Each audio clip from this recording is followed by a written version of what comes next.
Hello friends, আজকে নলেন গুড়ের পায়েসের রেসিপি শেয়ার করব। নলেন গুড়ের পায়েস বানানোর জন্য প্রথমে এখানে নতুন আতপ চাল নিয়ে নিয়েছি।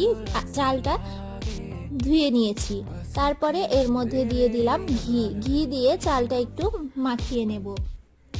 আর এখানে দুধ জাল হতে বসিয়ে দিয়েছি। দুধটা ফুটে উঠলে তার মধ্যে চাল দিয়ে দেব। দুধটা ফুটে একটু ঘন হয়ে এসেছে, তারপরেই চালটা দিলাম।